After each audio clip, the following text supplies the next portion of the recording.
What's up, guys? It's the TrollTubers, and we're back with a new Blackwing deck. Yeah. So let's get started, and I'll discuss some of the card choices later. We got two Blizzards, three Boros, Gale, one Clue, three Shuras, two Sirocco, two Vayu, two Reapers, two Doomcows, and Dark Arms. For the spells, we got two Pod Duality, Allure, MST, Whirlwind, Dark Hole, Swallow's Nest, Reborn, Book, two Icarus attacks, two Warnings, Solve Judgment, two Anti-Reverse, two Compulse, Air Force, Torrential, and Dust Shoot. Side, we got two Crossouts, Thunder Kings, one Grand Mole, two Puppet Plants, one False Adana, two Chain Experiences, one DD Crow, two Cyber Dragons, one Veiler, and one Mind Crush. For the Ecto deck, we got one Chimera Tech, two Arm Wings, two Arm Masters, one Silverwind, Stardust, Scrap Dragon, Bryo, Caster, Android, Vortex, Black Rose, Trishula, and Flammable Air Creases. So let's get to the card choices. Um, so we got the two Reapers. Konami gave us back to two last format. Um, so and this deck works really well because you got a lot of destruction back row, especially with these and the Icarus attacks and compulses send the card back. MST, yeah. So like Dark Arm Dragon 2. So we got all these cards that destroy your opponent's field, which makes a Spirit River very viable, as then it gives you the +1 by discarding a card out of your opponent's hand, which could possibly be like a game-changing card. Um, yeah, so this card fits the theme of this deck as there's a lot of destruction, and it opens up Spirit Reaper for attack. Also, um, there are times when you draw these like really dead hands, and you can't really do anything about it, or mid game when like your resources are kind of like drawn out, and you've got nothing left, and you're waiting to draw into your out.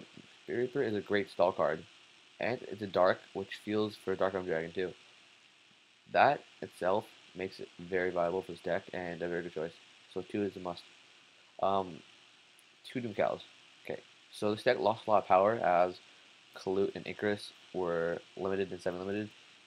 So instead I put these two cards in to fit the theme, as it feels Dark Armored obviously, and it's a dark, but also it's a very nice stun card, like as a variant in this deck, because this thing it makes like the playing field more even. Because like all the decks that are good nowadays, like Plants with Lone Fire, this stops Lone Fire, this stops Monarchs and all that shit.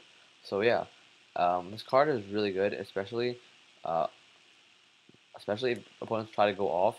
This card right here, it prevents them from going off, and it gives you a chance to go off yourself. So that's why I like it. Let's see. Okay, Swallow's Nest. This card is a really old card and hasn't been played for a while. But now that Blackwings have been hit, I think this card should be played again because it allows you to inflict more damage during the battle phase. Because obviously you guys should know this combo by now, but like you got any of your Blackwings, right? Like Bora, Sirocco, Shura.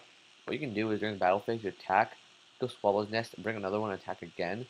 Um, that itself is a very powerful thing to do because this deck is in need of more strength in terms of attack and stuff like that.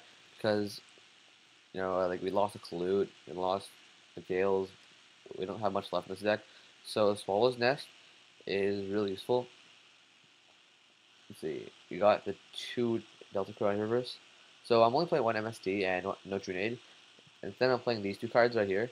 I think it's like an amazing main deck. Okay, um,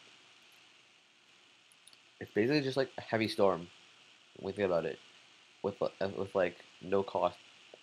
Because when I activate Heavy Storm, usually top decking like mid game or something. This card, even if you draw it like mid game when your opponent like has all the cards set, this doesn't destroy your back, it only destroys theirs, which makes it really good. And all you have to do is have one block in the field, which is not hard. So, and you can activate from your hand like spell, if and if you have like a Feather Duster, if you have like three Blackwings. So I think this card's really good. It should definitely be main that too. Um, Duke Pulse. This card is just a really nice card to have, especially when Exceed come out and priority changes. This card will like just screw over like huge synchro plays, Exceed plays, all that stuff. Um, and Trap Dash Shoot. This card is kind of old card too. You don't see it too often nowadays, but it's one of my favorite cards. Especially if you draw early game, you can change the way your opponent plays, and you can find ways to play out of their hands because you saw them, obviously. And also, you can send back a really important part of their play from their hand back to their deck. So I think it's really useful. So yeah, that's about it. Flip side deck, it's pretty standard. I chose to play Grand Mole because obviously it bounces synchros, which a lot of decks spam. Um, those are obvious. Samurai and Fairy Keepers, they destroy them. I play the one DD Crow because against like Frog Monarchs, stuff like that, this card is very beneficial on my side, and it's an accuracy target. So yeah, into Cyber Dragons, obviously. I play one Veiler too, because I'll come across these decks that totally rely on the like monsters effects, like some random OTK decks or something that rely on the monsters. So effect failure will be beneficial in terms of that. So I play one of those because I rather not play two, as it could become dead. I play the Mind Crush. Some decks still play duality, like Gatekeepers and stuff. So this card, I can just punish them for searching into their deck.